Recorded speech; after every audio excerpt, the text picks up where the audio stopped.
Hi guys, for today's video nga pala, mayroon tayong tutorial kung paano i-check yung updated cellphone number or email address sa ating RCBC Pulse. Yan, so may nagpapa-assist sa atin guys. So ito yung kanyang account mga idol. Yan, so try natin yung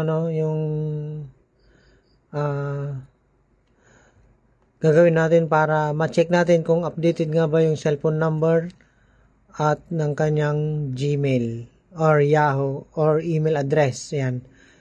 So, pwedeng Gmail guys or pwedeng yahoo.com. Yung basta importante active yung email address na gagamitin. So, check natin kung tama itong update, kung updated itong mga ito sa email address at saka cellphone number dito sa kanyang RCBC account.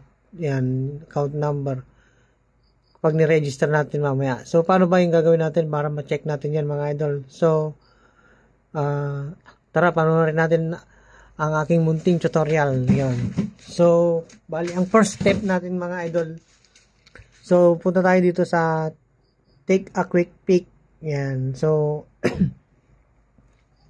account number. So, bali ito yung account number niya. No, yan. Nasa baba.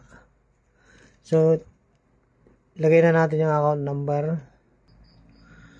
So, kung mapapansin nyo yung dulo ng cellphone number mga idol ay 4254. Yun. So, check natin ito sa binigay niyang cellphone number. Ayan. So, bali 4254. Tama naman yung cellphone number. Ngayon, magte-text sa dyan ng OTP, mga idol. Kailangan natin mailagay yung OTP. So, i-chat muna natin yung may-ari kung may OTP. So, post muna tayo dito. G. So, ang nilagay, ang sinend sa atin na OTP is 543400. Yan. So, yung laman ng kanyang account ay 3 pesos. So, ang next step natin mga idol is ililink natin ang deposit account niya. So, pindutin lang natin tong link deposit account. Yun. Tapos yan, i-slide lang natin tong kulay blue na to. Pababa. Tapos, pindutin natin ang agree. Yan. So, maglalagay tayo ng user ID at password. So, ang user ID na gagamitin natin ay kailangan 8 characters. Walang special characters or symbols. Yan. So, yun lang naman. Hindi naman masyadong maselan. So, maglalagay tayo. So, ang pangalan niya ay gagamitin natin yung pangalan niya. Tapos, pindutin natin yung continue. Yan. So, password, mayroon tayong 8 character. Kailangan 8 characters siya. So, yung isang letra niya ay at least 1 lowercase letter. Yan. At least 1 uppercase letter. May small letter, may big letter, at may number. Yan. Na, walang space. Yan. So, maglalagay tayo ng sabihin na natin ng password. So, ayan mga idol, pagka parehas nagkulay blue siya, ibig sabihin, parehas yung nailagay natin. Pag, halimbawa, kulay red, ibig sabihin, mali po yung isa, ganun, mga ganun po. Hindi sila tugma. So, kailangan magkulay blue sila parehas. Yan. Para magtugma siya. Pagkatapos, pindutin natin yung continue. Yan. Email address already exists. So, pag ganyan po mga idol, ang ibig sabihin niyan ay kailangan yung pa-update ng bagong email address, yung active na email address mga idol sa RCBC branch. Yan. So, balik tayo kinabukasan mga idol para ituloy natin to. G. So, stop muna natin yan. Dudugtukan natin yan pag naiayos natin yung kanyang email address. G. So, i-check mo ito yung user ID.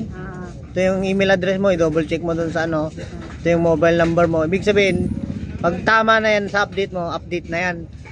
Updated na yan. Ngayon, antayin mo na lang marireceive mo yung ano, yung email ng RCBC ito. So, mayroon ng RCBC na email, yan, bubuksan mo. Sabi niya, thank you for linking your account below to the RCBC Pulse. Account number, sabi niya,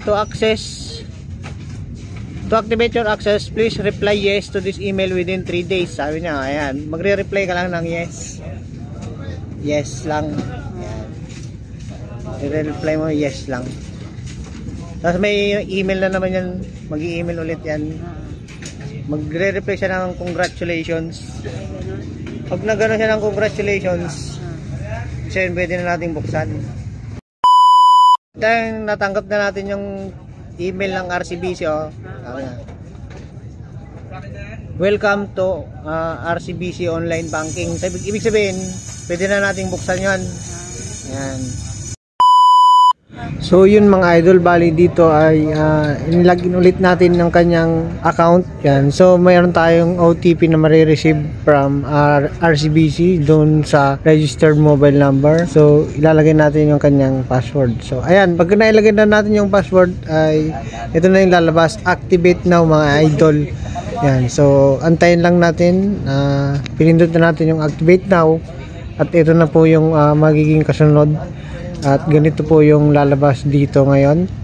So antayin lang natin, medyo matagal, nag-loading lang ba. Yan. So start banking. Yan. So ayan guys, nabuksan na natin yung kanyang account. So ganun lang po mag-register ng RCBC account sa RCBC Pulse mga idol. Yan. So sana ay nakatulong itong video na to. Hanggang sa muli. Bye-bye.